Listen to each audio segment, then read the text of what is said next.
3, 2, go. Hi, ako si Alay. Gumawa ako ng isang tula.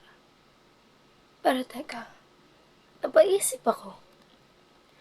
Naranasan mo na bang maghintay sa isang bagay na alam mong hindi na darating?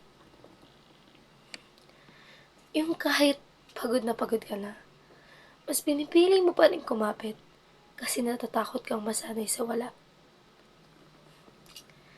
Sabi nila, ang pinakamasakit na paalam ay yung hindi nagbigkas. Pero para sa akin, ang pinakamasakit ay yung salitang binitawan pero hindi naman pinanindigan.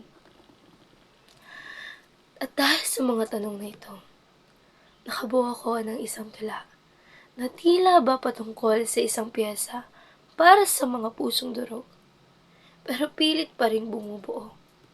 At ito ay pinamagatang, ang hindi pagsagot ay isang sagot din. Nagsimula tayo sa mga kamusta na walang katapusan. Sa mga kwentong kahit walang kwenta ay pilit na pinagbubuyatan.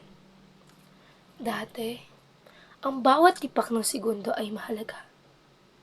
Pero bakit ngayon, ang bawat minuto ay tila ba abala? Hinihintay ko ang iyong mensahe, pero ang tanging narinig ko ay ang katahimikan. Inabasa ko ang mga lumang usapan natin. Doon sa panahong ako pa ang iyong bituin. Bago mo ako ginawang isang estranghero sa sarili nating sining. Masakit. Masakit mapagtanto na ang dating lagi ay naging minsan. At ang minsan ay naging wala na. Na ang dati mong pananabik ay napalitan ng pagod. At ang mga pangako mo ay tila ba inanod. Gusto kitang tanungin kung saan ako nagkamali. Kung kailan naging pilit ang bawat mong ngiti. Pero natatakot ako sa marinig kong katotohanan. Na baka hindi ka lang talaga masaya. At ang pananatili ko ay isa lang pasanin sa iyong sistema. Kaya heto ako, tinitignan ang iyong pangalan sa screen. Naiisip kung dapat bang pindutin ang send.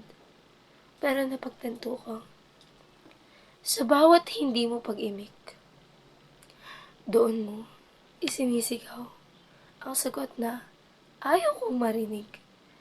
Natapos na, nawala na, na ako na lang naghihintay sa isang pintong matagal nang isinara. Malaya ka na. Hindi dahil hindi na kita mahal, kundi dahil ayaw ko nang maging anino sa buhay mong maliwanag na kahit wala ako. Sa huli, pagtanto kong wala tayong wakas dahil tayo ang hindi naman talaga nagsimula.